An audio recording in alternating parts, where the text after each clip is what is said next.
आप सभी को नमस्ते। आज मैं रामायण का बालकांड का तृतीय सर्ग आप लोगों के सामने प्रस्तुत करने जा रही हूँ। इससे पूर्व में पहला सर्ग में देखे कि सारांश में जो है वो नारद जी पूरा रामायण कथा बताएं और राम का चरित्र के बारे में वर्णन किए। द्वितीय सर्ग में जो है वो ब्रह्मा जी आकर बताते हैं कि ये तुम्हें रामायण कथा लिखना है वाल्मीकि जी को। अब जो है वो तृतीय सर्ग में हम लोग देखते हैं कि क्या कथा बताया जा रहा है। तो वाल्मीकि मुनि द्वारा रामायण काव्य में निबद्ध विषयों का संक्षेप से उल्लेख। अब वाल्मीकि जी को तो उन्होंने बताया, फिर आदेश दिया ब्रह्मा जी ने। उसके बाद ये चिंतन कर रहे हैं, योग साधना से जो है वो सारे रामायण के कथा को एक एक करके वो तप के माध्यम से अब यहाँ पे वो जान चुके हैं और वर्णन कर रहे हैं। ठीक है,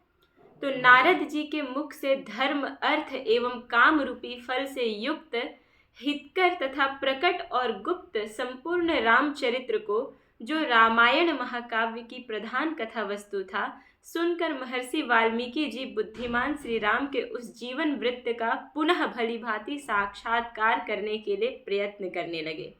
फिर से उन्होंने उस कथा को पुनः साक्षात्कार करने के लिए वो योग साधना के माध्यम से प्रयत्न करने लगे कि वो कथा क्या है ना। वे पूर्वाग्र कुशों के आसन पर बैठ गए और विधिवत आचमन करके हाथ जोड़े हुए स्थिर भाव से स्थित हो योग धर्म अर्थात समाधि के द्वारा श्री राम आदि के चरित्रों का अनुसंधान करने लगे। ठीक है, श्री राम, लक्ष्मण, सीता तथा राज्य और रानियों सहित राजा दशरथ से संबंध रखने वाली जितनी बातें थी, हंसना, बोलना, चलना और राज्य पालन आदि जितनी चेष्टाएं हुई, उन सब का महर्षि ने अपने योग धर्म के बल से भली भांति साक्षात्कार किया। सत्य प्रतिज्ञ श्री रामचंद्र जी ने लक्ष्मण और सीता के साथ वन में विचरते समय जो जो लीलाएं की थी, वे सब उनकी दृष्टि में आ गई। किससे? तो उस समाधि के माध्यम से, समाधि में लीन होने के पश्चात योग का आश्रय लेकर उन धर्मात्म महर्षि ने पूर्व काल में जो जो घटनाएं घटी थी, उन सब को वहां हाथ पर रखे हुए आंवले की तरह प्रत्यक्ष देखा। उन्होंने भी जो है वो योग साधना के बल से उन्होंने भी प्रत्यक्षीकरण किया उस कथा को। सबके मन को प्रिय लगने वाले भगवान श्री राम के संपूर्ण चरित्र को योग धर्म अर्थात समाधि के द्वारा यथार्थ रूप से निरीक्षण करके महाबुद्धिमान महर्षि वाल्मीकि ने उन सबको महाकाव्य रूप देने की चेष्टा की। महात्मा नारद जी ने पहले जैसा वर्णन किया था, उसी के क्रम से भगवान वाल्मीकि मुनि ने रघुवंश विभूषण श्री राम के चरित्र विषयक रामायण काव्य का निर्माण किया। जैसे समुद्र सब रत्नों की निधि है, उसी प्रकार यह महाकाव्य गुण, अलंकार एवं ध्वनि आदि रत्नों का भंडार है। इतना ही नहीं, यह संपूर्ण श्रुतियों का सारभूत अर्थ का प्रतिपादन होने के कारण सबके कानों को प्रिय लगने वाला तथा सभी के चित्त को आकृष्ट करने वाला है। यह धर्म, अर्थ, काम, मोक्ष रूपी गुणों से युक्त तथा इनका विस्तार पूर्वक प्रतिपादन एवं दान करने वाला है। श्री राम के जन्म, उनके महान पराक्रम, उनकी सर्वानुकूलता, लोकप्रियता, क्षमा, सौम्य भाव तथा सत्यशीलता का इस महाकाव्य में महर्षि ने वर्णन किया है। विश्वामित्र जी के साथ श्री राम लक्ष्मण के जाने पर उनके द्वारा नाना प्रकार की विचित्र लीलाएं तथा अद्भुत बातें घटित हुई, उन सब का वर्णन, उन सब का इसमें महर्षि ने वर्णन किया है। श्री राम द्वारा मिथिला में धनुष के तोड़े जाने तथा जनक नंदनी सीता और उर्मिला आदि के विवाह भी इसमें वर्णन किए गए हैं। श्री राम परशुराम संवाद, दशरथ नंदन श्री राम के गुण, उनके अभिषेक, कैकेयी की दुष्टता, श्री राम के राज्याभिषेक में विघ्न, उनके वनवास, राजा दशरथ के शोक विलाप और परलोक गमन, प्रजाओं के विषाद, साथ जाने वाली प्रजाओं को मार्ग में छोड़ने, निषाद राजगुह के साथ बात करके तथा सूत सुमंत को अयोध्या लौटाने आदि का भी इसमें उल्लेख किया गया है। अब वाल्मीकि जी जो भी समाधि में उन्होंने प्रत्यक्ष दर्शन किया है उसका उन्होंने अब वर्णन करना प्रारंभ किया है ना, शुरू से। श्री राम आदि का गंगा के पार जाना, भरद्वाज मुनि का दर्शन करना, भरद्वाज मुनि की आज्ञा लेकर चित्रकूट जाना और वहाँ की नैसर्गिक शोभा का अवलोकन करना, चित्रकूट में कुटिया बनाना, उनमें निवास करना, वहाँ भरत का श्री राम से मिलने के लिए आना, कहाँ पे? चित्रकूट में। उन्हें अयोध्या लौट चलने के लिए प्रसन्न करना यानी कि मनाना, है ना। श्री राम द्वारा पिता को जलांजलि दान, भरत द्वारा अयोध्या के राज सिंहासन पर श्री रामचंद्र जी की श्रेष्ठ पादुकाओं का अभिषेक एवं स्थापन, नंदीग्राम में भरत का निवास, अभिषेक एवं क्षम्यताम श्री राम का दंडकारण्य में गमन, उनके द्वारा विराध का वध, शरभंग मुनि का दर्शन, सुतीक्ष्ण के साथ समागम, अनुसुईया के साथ सीता देवी की कुछ काल तक स्थिति, उनके द्वारा सीता को अन्नराग समर्पण, अंगराग कहने का तात्पर्य यहाँ पे जो है वो पोशाक इत्यादि, जो साड़ी, जो गहने, ये सब जो दी थी, है ना, अनुसुईया माता ने, उसका वर्णन किया गया है। श्री राम आदि के द्वारा अगस्त्य का दर्शन, उनके दिए हुए वैष्णव धनुष का ग्रहण, शूर्पणखा का संवाद, श्री राम की आज्ञा से लक्ष्मण द्वारा उसका विरूपकरण, श्री राम द्वारा कर दूषण और त्रिशिरा का वध, शूर्पणखा के उत्तेजित करने से रावण श्री राम से बदला लेने के लिए उठना, श्री राम द्वारा मारीच का वध, रावण द्वारा विदेह नंदनी सीता का हरण, सीता के लिए श्री रघुनाथ जी का विलाप, रावण द्वारा गृधराज जटायु का वध, श्री राम और लक्ष्मण की कबंध से भेंट, उनके द्वारा पंपा सरोवर का अवलोकन, श्री राम शबरी से मिलना और उसके दिए हुए फल मूल को ग्रहण करना, श्री राम का सीता के लिए प्रलाप, पंपा सरोवर के निकट हनुमान जी से भेंट। तो हनुमान जी से भेंट उनका पंपा सरोवर के निकट होता है।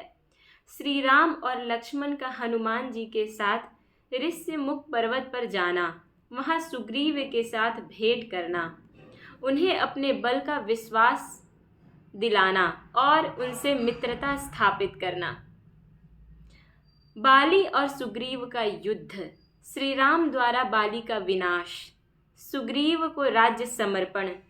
अपने पति बाली के लिए तारा का विलाप, शरत काल में सीता की खोज कराने के लिए सुग्रीव की प्रतिज्ञा,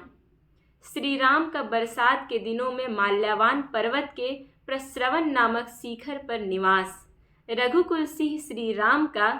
सुग्रीव के प्रति क्रोध प्रदर्शन, सुग्रीव द्वारा सीता की खोज के लिए वानर सेना का संग्रह, सुग्रीव का संपूर्ण दिशाओं में वानरों को भेजना और उन्हें पृथ्वी के द्वीप, समुद्र आदि विभागों का परिचय देना, श्री राम का सीता के विश्वास के लिए हनुमान जी को अपनी अंगूठी देना, वानरों को ऋक्ष बिल अर्थात स्वयं प्रभा गुफा का दर्शन, उनका प्रायोपवेशन, संपाति से उनकी भेंट और बातचीत, समुद्र लंघन के लिए हनुमान जी का महेंद्र पर्वत पर चढ़ना, समुद्र को लांघना, समुद्र के कहने से ऊपर उठे हुए मैनाक का दर्शन करना, इनको राक्षसी का डांटना, हनुमान द्वारा छाया ग्राहनी सिंहिका का दर्शन एवं निधन, लंका के आधारभूत पर्वत त्रिकूट का दर्शन, रात्रि के समय लंका में प्रवेश, अकेले होने के कारण अपने कर्तव्य का विचार करना, रावण के मद्यपान स्थान में जाना उसके अंतःपुर की स्त्रियों को देखना। हनुमान जी का रावण को अंतःपुर की स्त्रियों को देखना, हनुमान जी का रावण को देखना। हनुमान जी जो है वो रावण को देखते हैं। पुष्पक विमान का निरीक्षण करना, अशोक वाटिका में जाना और सीता के दर्शन करना, पहचान के लिए सीता को अंगूठी देना और उनसे बातचीत करना, राक्षसियों द्वारा सीता को डांट फटकार त्रिजटा को श्री राम के लिए शुभ सूचक स्वप्न का दर्शन, सीता का हनुमान जी को चूड़ामणि प्रदान करना, हनुमान जी का अशोक वाटिका के वृक्षों को तोड़ना, राक्षसियों का भागना, रावण के सेवकों का हनुमान जी के द्वारा संहार, वायुनंदन हनुमान का बंदी होकर रावण की सभा में जाना, उनके द्वारा गर्जन और लंका का दाह, फिर लौटती बार समुद्रों को लांघना, वानरों का मधुवन में आकर मधुपान करना, क्योंकि अब तो सीता माता मिल चुकी थी तो इन लोग खुश थे काफ़ी, है ना। हनुमान जी का श्री रामचंद्र जी को आश्वासन देना और सीता जी की दी हुई चूड़ामणि समर्पित करना, सेना सहित सुग्रीव के साथ श्री राम की लंका यात्रा के समय समुद्र से भेंट,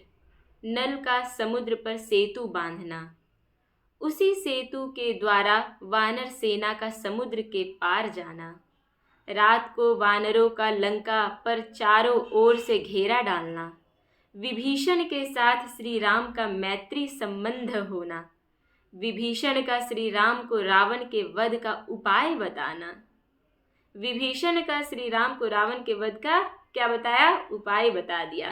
कुंभकर्ण का निधन, मेघनाद का वध, रावण का विनाश, सीता की प्राप्ति, शत्रु नगरी लंका में विभीषण का अभिषेक, श्री राम द्वारा पुष्पक विमान का अवलोकन करना, उसके बाद उसके द्वारा दल बल सहित उनका अयोध्या के लिए प्रस्थान, उसी पुष्पक विमान से